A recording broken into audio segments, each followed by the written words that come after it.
আমাদের জুলাই গণ অভ্যুত্থানের উপরে এত বড় আঘাত ইতিপূর্বে এই অভ্যুত্থানের পরে কেউ করেনি।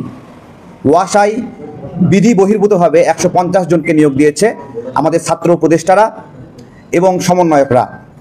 আন্দোলনের ছাত্রলীগের একটা অংশেরও কিন্তু ভূমিকা আসলে অনেক বেশি ছিল, যা ছাত্রলীগ থেকে বের হয়ে গেছে। 3 তারিখ কিন্তু বৈষম্য বিরোধীর পক্ষ থেকে আনুষ্ঠানিক ঘোষণা দেওয়া হয়, কিন্তু তার আগে কিন্তু মানুষ সিদ্ধান্ত নিয়ে নিয়েছিল। এবং শহীদ মিনারে আসলে এক দফার বাইরে অন্য কিছু বলার সক্ষমতা আমাদেরও ছিল না, কারণ মানুষ ওইটাই তখন মানুষের দাবি। আবার গণভবন যে ঘেরাওয়ের যে কর্মসূচি, 5 তারিখে কিন্তু কোনো আনুষ্ঠানিক কর্মসূচি ছিল না যে গণভবন ঘেরাও করতে হবে। 5 তারিখ কর্মসূচি ছিল লং মার্চ টু ঢাকা, ঢাকায় আসতে হবে। মানুষই সিদ্ধান্ত নিয়েছে তারা গণভবনে যাবে, আমরা তখন মানুষের সাথে গিয়েছি। উপদেষ্টা আসিফ মাহমুদ তার পিএস মোয়াজ্জেম হোসেনকে দিয়ে এই নিয়োগের সিংহভাগ সুপারিশের মাধ্যমে সে দিয়েছে। আর অপরদিকে উপদেষ্টা নাহিদ, সেও সুপারিশের মাধ্যমে ওয়াসায় গিয়ে নিয়োগ দিয়েছে। সাথে নাম রয়েছে নুসরাত তাবাসসুমের, সাথে নাম রয়েছে তৌহিদের, সাথে নাম রয়েছে নাজমুলের। আমরা খুঁজতেছিলাম যে নুসরাত তাবাসসুম গুচি ব্র্যান্ডের ব্যাগ, লক্ষ লক্ষ টাকা দামের কোট স্যুট পরে বিদেশে যায় কিভাবে, আমরা খুঁজতেছিলাম। আজকে সেই খোঁজার পেছনে তথ্যটা বের হয়ে এসেছে, তারা এটা কিভাবে করে। আমরা আজকের এই প্রেস বিজ্ঞপ্তিতে কিছু দাবি উত্থাপন করব। আমরা একটু চলেন আমরা শুনি। আমজনতা দলের পক্ষ থেকে জানানো হচ্ছে যে আমরা গভীর উদ্বেগের সঙ্গে লক্ষ্য করছি যে ছাত্র উপদেষ্টা ও সমন্বয়কদের মাধ্যমে ওয়াসায় 150 জনের নিয়োগে চরম দুর্নীতি সংঘটিত হয়েছে।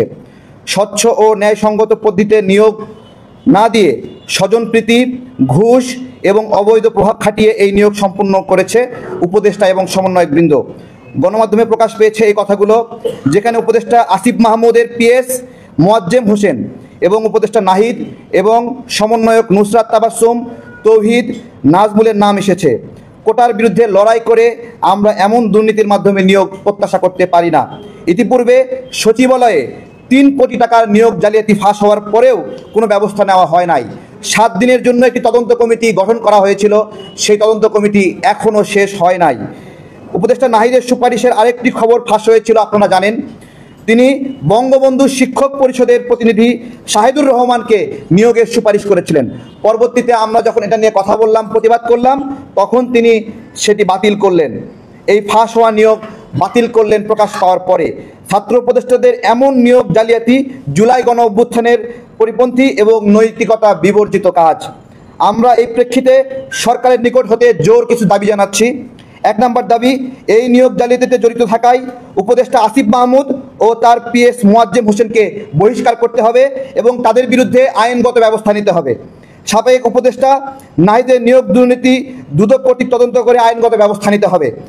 সচিবালয় ও সরকারি অফিসসমূহে ছাত্র প্রতিনিধি নামের কর্তৃত্ববাদী সমন্বয়কদের অপসারণ করতে হবে এবং সচিবদের পাশে দুই পাশে দুজন আমরা শিশু সচিব দেখি, এই শিশু সচিবদেরকে এখান থেকে সরাতে হবে। মংলা বন্দর শ্রমিক সংঘের প্রধান উপদেষ্টা পদ হতে হান্নান মাসুদ ও অন্যান্য সমন্বয়কদের অপসারণ করতে হবে। আমজনতার দল এই মর্মে জানাচ্ছে যে নতুন বাংলাদেশে নতুন স্বাধীনতার সাথে প্রতারণা করা প্রতারকদের বিরুদ্ধে ব্যবস্থা না নিলে দুর্বার আন্দোলন গড়ে তোলা হবে।